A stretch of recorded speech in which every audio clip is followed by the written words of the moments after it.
O cheiro a lixívia e a cera de chão era o perfume da sua vida. A banda sonora composta pelo deslizar do esfregão e pelo eco dos seus passos nos corredores imensos e vazios.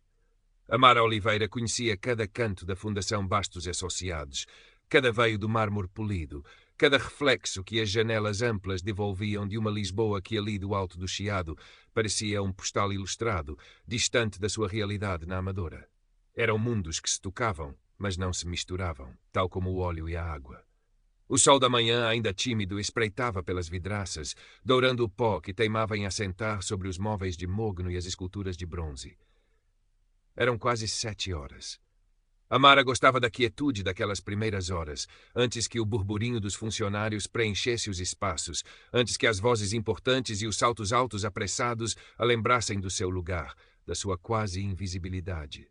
Com o seu cabelo crespo apanhado num lenço colorido, herança da avó cabo-verdiana, e o uniforme azul marinho impecável, ela movia-se com uma eficiência silenciosa, um fantasma benévolo que deixava atrás de si um rasto de limpeza e ordem. Dona Ermelinda, a colega mais velha, branca e de ombros curvados por décadas de trabalho árduo e pouca recompensa, já arrastava o seu carrinho de limpeza pelo corredor oposto. Bom dia, Mara. A voz dela soava sempre cansada, resignada. Bom dia, Dona Ermelinda. Tudo bem consigo? A mais velha deu de ombros. Mais um dia, não é? As costas não perdoam e a arrogância de alguns lá de cima também não. Soltou um suspiro que parecia carregar o peso do mundo. A Mara compreendia. Já tinha visto a forma como alguns dos diretores e curadores olhavam para elas, ou melhor, através delas, como se fossem parte da mobília, úteis, mas insignificantes. Hoje, porém, havia uma tensão palpável no ar, uma agitação que não era habitual. Murmúrios apressados entre os poucos funcionários que chegavam mais cedo, olhares furtivos. Amara, com a sua sensibilidade apurada para as nuances do ambiente, sentiu-o de imediato. Algo estava diferente. O Dr. Frederico Vasconcelos Almeida, o todo-poderoso diretor da Fundação, um homem cuja presença emanava uma aura de autoridade fria e distinção inquestionável, ainda não tinha chegado. Ele que era a personificação da pontualidade e da ordem. O seu fato caro, provavelmente cortado à medida em alfaiataria Cunha, e os seus óculos de aro fino eram tão emblemáticos da FBA quanto o seu logótipo dourado. Amara continuou a sua tarefa, polindo uma mesa de reuniões que refletia o seu rosto concentrado. Gostava do silêncio para poder pensar. A avó costumava dizer-lhe, com aquela sabedoria ancestral vinda da terra árida de Cabo Verde: Amara, nha cresceu, a dignidade não está no trabalho que fazes, mas na forma como o fazes. E a verdade, minha filha, é como o azeite, vem sempre ao de cima, mesmo que demore. Essas palavras eram o seu mantra, o seu escudo contra os dias mais cinzentos. Foi perto das 8, quando terminava a limpeza do gabinete adjacente ao Dr. Almeida, que o ouviu chegar. Não pela sua voz, mas pelo som característico dos seus sapatos italianos no mármore polido, um ritmo seguro, confiante que não hesitava. E depois, vozes. Uma discussão. Baixa a princípio, depois subindo de tom. Amara estacou, o pano suspenso a meio do gesto. Não era da sua conta, sabia-o. Mas algo na urgência, na raiva contida na voz do Dr. Almeida, fê-la prender a respiração. A outra voz era mais jovem, hesitante, quase a suplicar. Era a voz de Nuno Barreiros, um dos contabilistas juniores da Fundação, um rapaz pálido e de ombros caídos que Amara via ocasionalmente nos corredores, sempre com uma pilha de papéis nos braços. Não posso fazer isso, doutor. Não é correto. A voz de Nuno tremia. Correto. A voz do Dr. Almeida era um silvo gelado. Correto é o que eu digo que é correto nesta instituição, Nuno. Ou pensas que o teu parco salário e a tua insignificante posição te dão o direito de questionar as minhas decisões? Estes números têm de bater certo. A Fundação não pode estar associada a qualquer irregularidade. Entendes?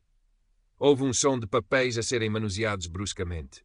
Amara, contra a sua vontade, sentiu uma curiosidade mórbida misturada com um medo crescente. Aproximou-se um passo da porta entreaberta, escondida pela sombra de um grande vaso de plantas. Mas, doutor, isto é encobrir um desvio considerável. Os auditores vão. Os auditores verão o que eu lhes apresentar. O Dr. Almeida cortou-o. E tu vais fazer exatamente o que te digo. Vais alterar estes relatórios. Vais fazer desaparecer este problema. Pelo bem da Fundação. E pelo teu próprio bem, claro. A ameaça, embora velada, pairava no ar como um miasma tóxico. Amara viu, através da frincha do Almeida, a empurrar uma série de documentos para Nuno, que os olhava com as mãos a tremer. Viu o rosto pálido do rapaz, o suor a brilhar-lhe na testa, e viu o olhar do Dr. Almeida, frio, calculista, desprovido de qualquer empatia.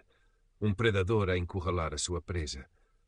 Nesse instante, o telemóvel antigo de Amara, um modelo que já não se usava e que ela mantinha no bolso do avental, vibrou discretamente com uma mensagem do filho a pedir para não se esquecer do pão.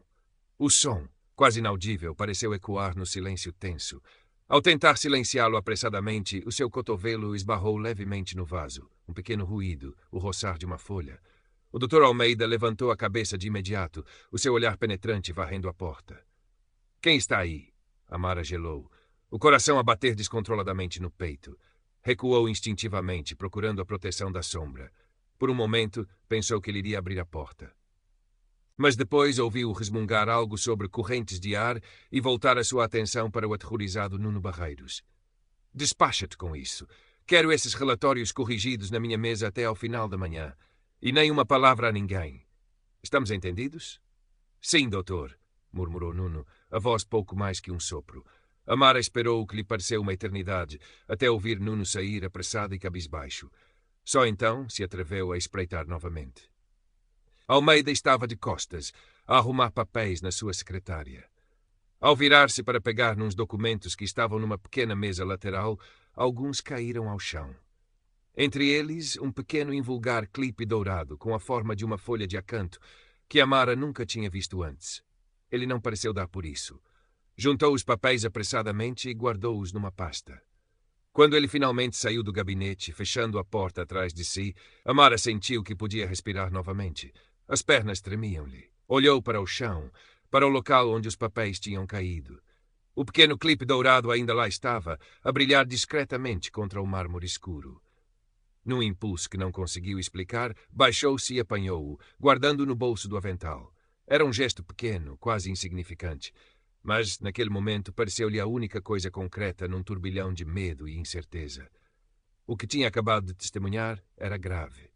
E o Dr. Frederico Vasconcelos Almeida, o homem que personificava a honra e a integridade da Fundação Bastos e Associados, era um corrupto e um manipulador. E ela, Amara Oliveira, a invisível mulher da limpeza, sabia-o. A noite foi uma sucessão de imagens fragmentadas e medos sussurrados. Amara revia o rosto pálido de Nuno Barreiros, o olhar gélido do Dr. Almeida, o brilho do clipe dourado na sua mão. O pequeno apartamento na Amadora, normalmente o seu refúgio, parecia ter encolhido, as paredes a apertarem-se sobre ela. O cheiro familiar do caldo de peixe que o filho David tinha deixado ao lume para o jantar mal lhe tocava os sentidos. Mãe, estás bem? David, com os seus 16 anos e uma intuição que por vezes a desarmava, sentou-se à mesa da cozinha, observando-a enquanto ela mexia distraidamente na comida. Parece longe. Amara forçou um sorriso. Estou só um bocadinho cansada, filho. Muito trabalho hoje. Não queria preocupá-lo. Ele já tinha as suas próprias batalhas. A escola, os sonhos de ser jogador de futebol que pareciam cada vez mais distantes num país que nem sempre olhava com bons olhos para rapazes como ele, rapazes negros de bairros sociais. Mas as palavras da avó ecoavam-lhe na mente.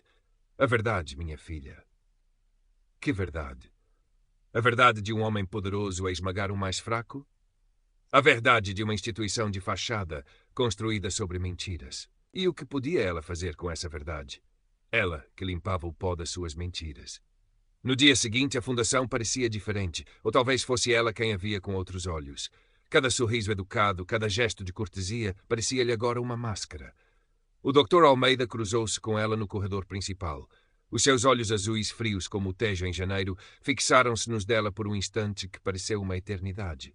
Não disse nada. Não precisava. A mensagem era clara. Eu sei. E tu não és nada.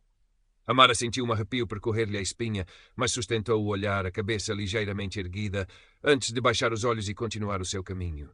O clipe dourado no bolso do avental parecia pesar uma tonelada. Dona Ermelinda notou a sua palidez, as olheiras profundas. Então, Amara, passou-se alguma coisa? Estás com uma cara.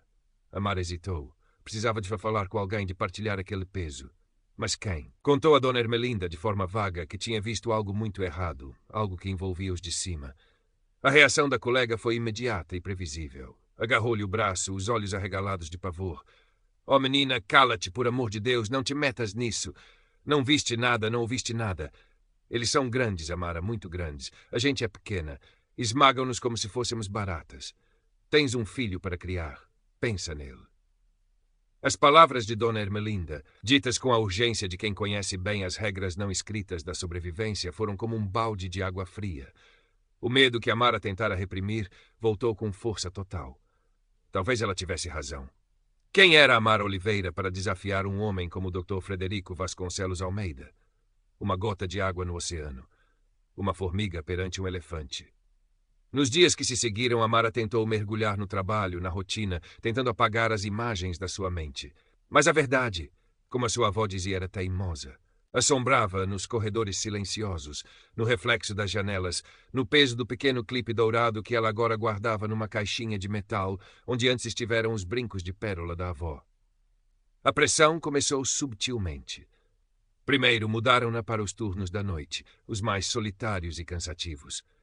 Depois, a supervisora, Dona Alice, uma mulher de poucas palavras e olhar severo que sempre tinha aprovado o seu trabalho, começou a encontrar defeitos em tudo. Um canto menos limpo, um caixote do lixo por esvaziar. Pequenas coisas, mas que se acumulavam, criando um ambiente de constante vigilância e crítica. Amara sabia que aquilo não era coincidência. Era uma mensagem, um aviso. O isolamento crescia. Os outros funcionários, mesmos da limpeza, pareciam evitá-la, lançando-lhe olhares curiosos ou receosos. Sentia-se como uma pária. Apenas Dona Ermelinda, apesar do medo, lhe dirigia ocasionalmente um olhar de compaixão silenciosa, deixando-lhe um pastel de nata junto ao seu cacifo ou um coragem miúda sussurrado à pressa. Numa noite particularmente longa e fria, enquanto limpava o imenso átrio de entrada, Amara viu o seu reflexo no chão de mármore escuro, tão polido que parecia um lago negro. Viu uma mulher cansada, assustada, mas viu também, nos seus próprios olhos, uma centelha de teimosia que se recusava a apagar. Lembrou-se de David, do seu sorriso, dos seus sonhos. Lembrou-se da avó, da sua força tranquila. Não podia deixar que eles a esmagassem. Não podia viver com aquela mentira a corroê-la por dentro. Foi então que tomou uma decisão. Se o sistema lá dentro estava podre, talvez houvesse alguém lá fora que a pudesse ouvir. Alguém que não tivesse medo. Com mãos trêmulas durante a sua pausa para o jantar, uma sandes comida à pressa na pequena copa dos funcionários, Amara usou o velho computador comum para pesquisar. Jornalistas Lisboa Denúncias Sociais. Ajuda contra a Corrupção Portugal. Nomes e organizações surgiram, mas a maioria parecia demasiado grande, demasiado distante. Até que encontrou um pequeno blog, quase amador, chamado Voz Submersa. Tinha artigos sobre despejos ilegais, sobre as dificuldades dos imigrantes, sobre pequenas injustiças que os grandes jornais ignoravam. Um nome repetia-se na assinatura de vários textos. Tiago Soares. Parecia jovem, idealista e, mais importante, parecia importar-se. Amara copiou o endereço de e-mail para um pedaço de papel. Durante o resto do turno, o papel pareceu queimar-lhe no bolso. Seria mais um passo em direção ao abismo ou seria a primeira luz ao fundo do túnel? Current Part Characters, 879, Total Characters, 493. O café escolhido por Tiago Soares era um daqueles estabelecimentos antigos da Baixa Lisboeta, com azulejos a meia parede e um cheiro persistente a café forte e a pão torrado. Discreto, anônimo. Amara chegou com 10 minutos de antecedência, o coração aos saltos. As suas mãos suavam e ela limpava-as discretamente à saia do seu melhor vestido, um estampado simples que guardava para ocasiões especiais. Esta, definitivamente, era uma delas. Tiago chegou pouco depois. Era mais novo do que ela imaginara. Talvez 20 e poucos anos, com uns óculos de massa que lhe escorregavam constantemente pelo nariz e um ar de quem dorme pouco e sonha muito. Trazia uma mochila a tiracolo, da qual tirou um bloco de notas e uma caneta. O seu sorriso era tímido, mas genuíno. Dona Amara, sou o Tiago. Obrigado por ter vindo. Pediram 2 cafés. Amara mal tocou no seu. Contar a história foi mais difícil do que pensara. A voz saía-lhe hesitante. As palavras tropeçavam umas nas outras. Mas à medida que falava, revivendo a cena no gabinete, o medo na voz de Nuno Barreiros, a frieza do Dr. Almeida, uma espécie de urgência tomou conta dela. Tiago ouvia atentamente, sem a interromper, apenas fazendo uma ou outra anotação no seu bloco. Os seus olhos por detrás das lentes eram sérios e concentrados. Quando Amara terminou, um silêncio pesado instalou-se entre eles. Tiago suspirou. Dona Amara, Isto que me contou é muito grave. E o Dr. Vasconcelos Almeida é uma figura extremamente poderosa e influente em Lisboa. Mexer com ele não é brincadeira. Eu sei, murmurou Amara, o desânimo a querer tomar conta dela. Eu sei que sou apenas uma mulher da limpeza. Ninguém vai acreditar em mim. Não é uma questão de acreditar ou não, disse Tiago, a sua voz agora mais firme. É uma questão de provas. Tem alguma forma de provar o que viu? Algum documento? Alguma gravação? Amara abanou a cabeça. Não, quer dizer, lembrou-se do clipe. Hesitante, tirou a pequena caixinha de metal da mala e mostrou-lhe. Só isto, caiu dos papéis dele. É invulgar, nunca vi nenhum assim na fundação. Tiago pegou no pequeno objeto dourado, observando-o com curiosidade.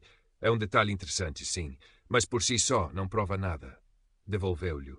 O ideal seria que o outro funcionário, o Nuno Barreiros, confirmasse a sua história. Mas pelo que me disse, ele está aterrorizado. Ele nunca falaria. Disse Amara, convicta. O Dr. Almeida destruía-o. Tiago tamborilou os dedos na mesa. Olhe, Dona Amara, vou ser honesto. O vosso Submersa é um blog pequeno, com poucos recursos. Não temos advogados para nos defender de um processo por difamação, e o Dr. Almeida não hesitaria em processar-nos até à exaustão.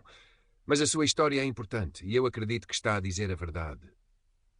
Viu a surpresa nos olhos de Amara.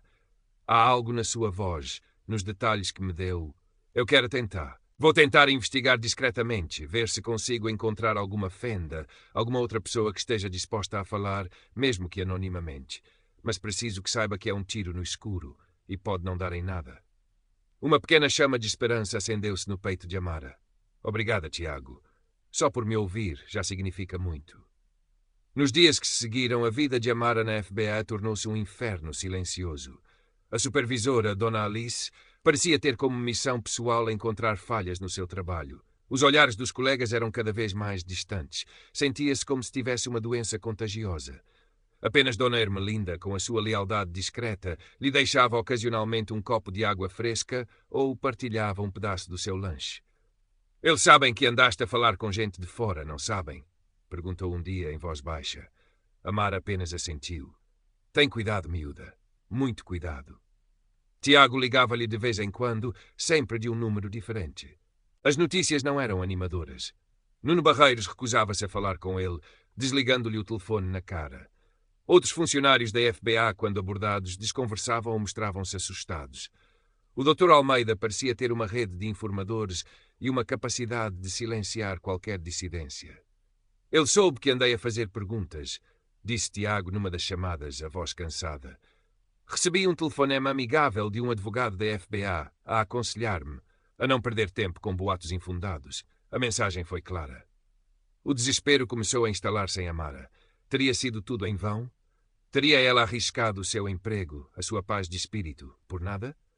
Uma noite, enquanto limpava o escritório normalmente usado por Nuno Barreiros, ele tinha sido transferido para um cubículo anónimo noutro andar, um claro sinal de despromoção e aviso. Amara viu algo no caixote do lixo. Eram papéis amachucados, rascunhos de cartas. Uma delas, quase ilegível, parecia um pedido de demissão, cheio de frases riscadas e palavras de angústia. E no meio dos papéis, um pequeno calendário de mesa, onde no dia em que Amara testemunhara a discussão, estava rabiscada uma frase. 17 horas. Reunião urgente, Dr. A. Decisão impossível. O coração de Amara acelerou. Não era uma prova concreta do desvio de fundos, mas era uma prova do estado de espírito de Nuno, da pressão a que fora sujeito. Fotografou a página do calendário com o seu telemóvel velho, a imagem tremida mas legível. Talvez, apenas talvez, isto pudesse ajudar. Quando mostrou a Tiago, ele pareceu ganhar um novo ânimo. Isto é bom, Amara. Mostra a coação. Mostra que o Barreiros estava sob imensa pressão nesse dia. Foi então que Amara se lembrou de outro detalhe. Na noite do incidente, ao sair mais tarde, tinha visto o carro do doutor. Almeida estacionado numa rua discreta, a poucos quarteirões da FBA, perto de um restaurante conhecido por ser frequentado por figuras políticas e empresariais. E ele não estava sozinho. Estava a conversar animadamente com um homem que ela reconhecera das notícias. Um empresário da construção civil envolvido recentemente num escândalo de licenciamentos aprovados de forma duvidosa pela Câmara Municipal. Na altura, não ligara aos factos, mas agora... Quando contou isto a Tiago, os olhos do jovem jornalista brilharam. Isso pode ser uma ligação importante, Amara. O desvio de fundos da FBA e se estivesse ligado a pagamentos ilícitos, a corrupção noutras esferas. Era uma teoria, claro, mas uma que abria novas linhas de investigação. Tiago começou a investigar os negócios do tal empresário, as suas ligações à FBA. Descobriu que a empresa de construção tinha ganho recentemente um contrato muito lucrativo para a renovação de uma das alas da fundação. Um contrato aprovado pessoalmente pelo Dr. Almeida, apesar de propostas mais baratas de outras empresas. A pequena prova de Amara, a sua observação atenta, o calendário de Nuno, o clipe dourado que Tiago agora via como um possível símbolo de uma transação ilícita, talvez um presente, uma senha, começava a tecer uma teia mais complexa. Ainda não temos uma arma fumegante, disse Tiago, mas temos fumo, muito fumo, e onde há fumo? Amara sentiu uma mistura de medo e excitação. Estavam a aproximar-se de algo, mas o Dr. Almeida também. Um dia, ao chegar ao trabalho, Amara foi informada por Dona Alice, com um gozo mal disfarçado, que o seu contrato não seria renovado no final do mês. O motivo oficial, reestruturação do serviço. Amara sabia a verdade. Era o cheque-mate do Dr. Almeida, ou assim ele pensava. Current part, characters, 743 total characters, de uns 36. A notícia da não renovação do contrato caiu sobre Amara como uma laje de gelo. O chão pareceu fugir-lhe dos pés. O sustento de David, as contas que se acumulavam, o pequeno sonho de um dia poderem sair daquele bairro e dar uma vida melhor ao filho, tudo parecia desmoronar-se. Por um momento a raiva e o desespero ameaçaram engoli-la. Quis gritar, acusar Dona Alice da sua cumplicidade, correr ao gabinete do Dr. Almeida e atirar-lhe à cara todas as verdades que lhe queimavam a alma. Mas depois lembrou-se do olhar frio e calculista dele. Ele esperaria isso. Ele saborearia o seu desespero. E ela não lhe daria esse gosto. Engoliu em seco a amargura, endireitou os ombros e disse apenas com uma dignidade que surpreendeu a si própria: compreendo. Naquela noite contou a David. O rapaz, normalmente tão falador e brincalhão, ouviu em silêncio, o rosto a fechar-se numa expressão sombria que Amara nunca lhe vira antes. Eles fizeram-te isto por causa daquela história, não foi, mãe? Amara hesitou. Não sei, filho. Talvez. Foi. David levantou-se, os punhos cerrados. São uns cabrões, eu vou lá. David, não. Amara agarrou-lhe o braço, o medo a voltar. Não faças nenhuma loucura. Não vale a pena. Nós arranjamos outra coisa. Eu arranjo. Mas a sua voz soava mais fraca do que pretendia. Foi Tiago quem lhe trouxe um novo alento, ainda que ténue. Amara, o Dr. Almeida cometeu um erro ao despedir-te assim, mesmo que disfarçado de não renovação. Deu-nos um ângulo, uma história de retaliação, e eu encontrei algo mais. Tiago descobrira que o empresário da construção civil com quem Dr. Almeida se encontrara era um dos principais financiadores privados da FBA, mas também estava a ser investigado, ainda que de forma muito discreta e não oficial, por um pequeno departamento de combate à corrupção, devido a outros negócios suspeitos. A ligação era ténue, mas existia. Acho que tenho o suficiente para um artigo, disse Tiago, a voz vibrante de uma mistura de nervosismo e excitação. Não vai ser uma bomba atômica, Amara. Vai ser mais como acender um pequeno rastilho. Vou focar-me nas perguntas. A falta de transparência nos contratos da FBA, a pressão sobre funcionários como o Nuno Barreiros, vou usar o calendário que fotografaste de forma anónima, e a tua não renovação, muito conveniente depois de teres, supostamente, testemunhado irregularidades. Vou ter de ser muito cuidadoso com as palavras para não sermos processados até ao tutano, mas vou levantar as questões. Faz o que tens a fazer, Tiago, disse Amara, uma nova determinação a endurecer-lhe a voz. Eu já não tenho muito mais a perder. O artigo saiu numa terça-feira à noite, no blog Voz Submersa. O título era interrogativo e cauteloso. Sombras na Fundação Bastos N. Associados, contratos duvidosos e denúncias silenciadas. Não mencionava o nome de Amara diretamente, referindo-se a ela como uma funcionária do Departamento de Limpeza, recentemente dispensada após alegadamente ter questionado procedimentos internos. Descrevia a pressão sobre NB, Nuno Barreiros, e a sua reunião urgente com a direção. Levantava questões sobre o contrato de renovação com a construtora e as ligações do seu proprietário à fundação. O clipe dourado não foi mencionado. Era demasiado vago, Tiago decidira. Mas a pequena prova da agenda de Nuno estava lá, implícita. Amara leu o artigo várias vezes, o coração a bater com força. Era pouco, talvez. Mas era a sua verdade, ali impressa em letras digitais, para quem quisesse ler. A reação inicial foi o silêncio. Os grandes jornais ignoraram. A FBA não emitiu qualquer comunicado. Por um momento, Amara pensou que tudo tinha sido em vão, que o pequeno rastilho de Tiago se tinha apagado antes mesmo de chegar à pólvora. Mas depois, algo começou a mexer-se. Primeiro, pequenos comentários anónimos surgiram no blog, alguns de apoio, outros céticos. Depois, um jornalista de um semanário mais conceituado, conhecido por fazer jornalismo de investigação, contactou Tiago. Queria saber mais. Parecia que a história do empresário da construção já estava no seu radar e a ligação à FBA era uma peça nova e interessante. E então o Dr. Almeida reagiu. Não publicamente. Mas Amara soube, através de uma mensagem apressada de Dona Ermelinda, que agora lhe ligava às escondidas, que o ambiente na FBA estava ao rubro.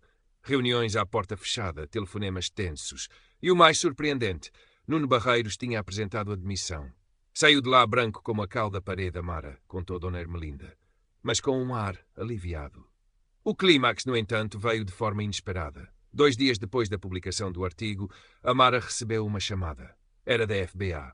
A voz, do outro lado, era fria e formal. Era a secretária pessoal do Dr. Almeida. Assinou. Oliveira, o Dr. Vasconcelos Almeida solicita a sua presença para uma reunião urgente hoje à tarde, às 15 horas, no seu gabinete. Amara sentiu um arrepio. Uma reunião? Sobre quê? Assuntos relacionados com o seu anterior vínculo laboral e recentes publicações, disse a secretária, a voz sem inflexão. Aconselho-o a comparecer. Era uma ordem, não um pedido. Amara desligou, as mãos a tremer. O que quereria ele? Intimidá-la mais? Oferecer-lhe dinheiro para se calar? Ou seria uma armadilha? Ligou a Tiago. Não vai sozinha, Amara, disse ele preocupado. Isso não me cheira bem. Ele está a sentir a pressão. Mas eu não posso ir contigo, não oficialmente. Seria pior.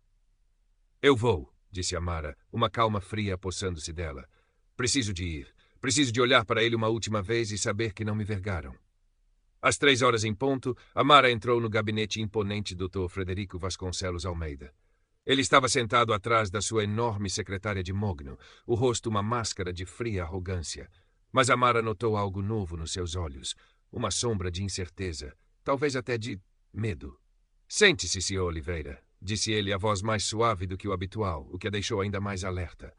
Amara sentou-se na beira da cadeira, a coluna ereta. Ele juntou as pontas dos dedos. Suponho que saiba por que a chamei. Este artigo infeliz que saiu, cheio de insinuações e falsidades, causou um certo embaraço à Fundação. Eu apenas disse a verdade sobre o que vi e o que me aconteceu, doutor, respondeu Amara, a voz firme. Ele soltou um pequeno sorriso desdenhoso. A verdade é uma coisa tão relativa, não acha? Olhe, Sr. Oliveira, a FBA valoriza a discrição e está disposta a ser generosa para compensar qualquer mal-entendido que possa ter ocorrido em relação ao seu contrato. Fez uma pausa, observando-a. Digamos que uma compensação substancial, em troca, claro, da sua total e absoluta discrição sobre estes assuntos, e talvez uma pequena retratação pública sobre os equívocos do tal artigo. Amara olhou para ele. O homem que tinha o poder de destruir vidas com um estalar de dedos agora tentava comprar o seu silêncio. Sentiu uma onda de náusea, mas também uma força inesperada. Lembrou-se da avó, do filho, de todas as vezes que tivera de engolir o orgulho. Mas não hoje. Levantou-se. Dr. Almeida, há coisas que o dinheiro não compra. A minha dignidade é uma delas. Virou-lhe as costas e caminhou em direção à porta. E a verdade, doutor, acrescentou, parando com a mão na maçaneta, a verdade, como dizia minha avó, é como o azeite. Vem sempre ao de cima. Saiu do gabinete, deixando para trás um Dr. Frederico Vasconcelos Almeida surpreendentemente silencioso, o seu rosto pálido e a máscara de arrogância a começar a rachar. Amara não sabia o que o futuro lhe reservava. Mas pela primeira vez em muito tempo, sentia-se leve, livre. Nas semanas que se seguiram à sua dramática saída do gabinete do Dr. Almeida, Amara sentiu o peso do desemprego. Os dias estendiam-se, vazios da rotina, que apesar de tudo lhe davam um sentido de propósito. As economias eram escassas e a procura por um novo trabalho na sua área em Lisboa mostrava-se mais difícil do que antecipara. O nome da Fundação Bastos Associados, mesmo que ela não o mencionasse, parecia pairar como uma sombra sobre as suas tentativas. Será que o Dr. Almeida, na sua vingança silenciosa, movera os seus influentes cordalinhos para a colocar numa lista negra informal? Amara não podia prová-lo, mas o receio persistia. David, o seu filho, mostrava uma maturidade surpreendente. Abdicara das suas pequenas despesas, das idas ao cinema com os amigos e até se oferecera para arranjar um biscate depois das aulas para ajudar em casa. Amara recusara com o coração apertado. O futuro dele era a sua prioridade. Tiago Soares continuava a sua luta no Voz Submersa.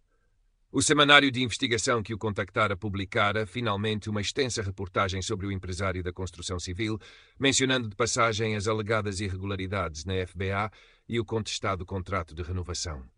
Não era uma bomba, mas era mais uma acha para a fogueira.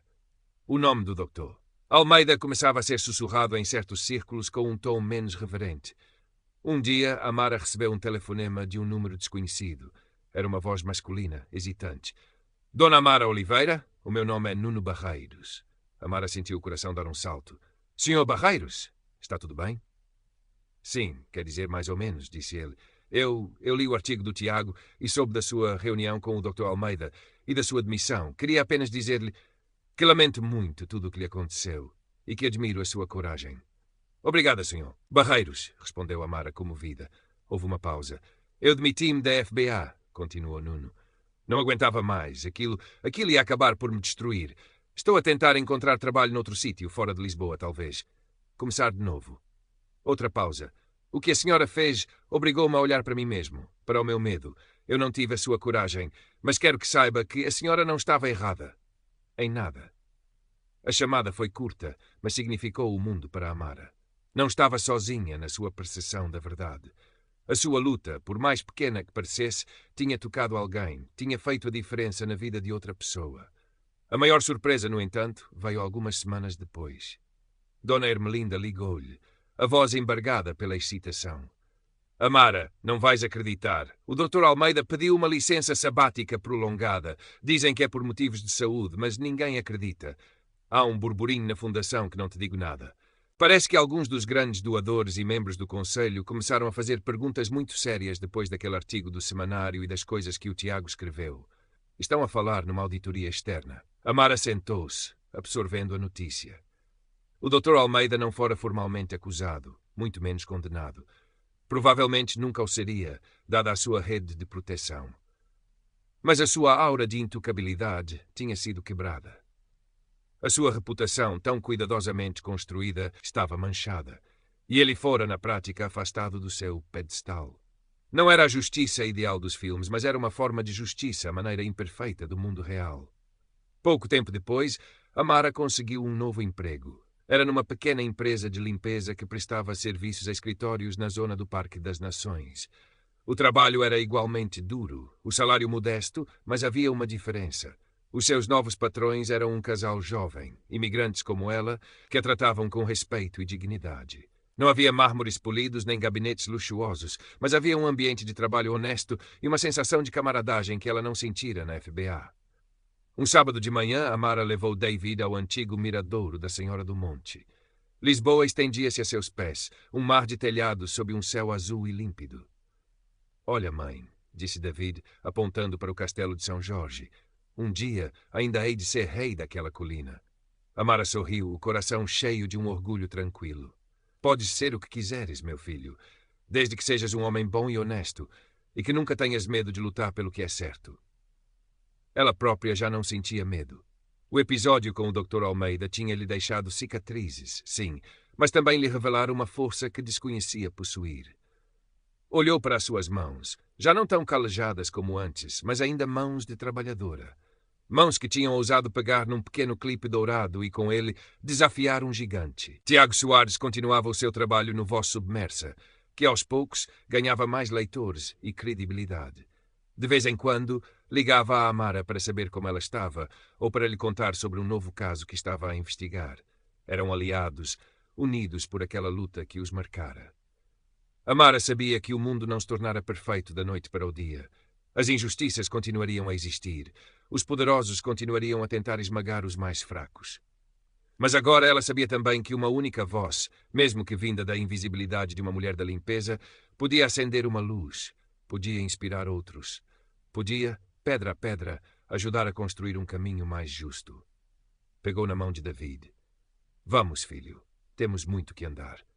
E enquanto desciam a colina de volta à sua vida simples, mas digna, Amaro Oliveira caminhava de cabeça erguida, o sol de Lisboa a aquecer-lhe o rosto, o eco das palavras da avó a ressoar-lhe na alma. A verdade, minha filha, é como o azeite. E ela, Amara, tinha provado que sim, que a verdade, por mais fundo que a tentassem enterrar, encontrava sempre uma forma de vir ao de cima. E enquanto desciam a colina de volta à sua vida simples, mas digna, Amara Oliveira caminhava de cabeça erguida, o sol de Lisboa a aquecer-lhe o rosto, o eco das palavras da avó a ressoar-lhe na alma. A verdade, minha filha, é como o azeite. E ela, Amara,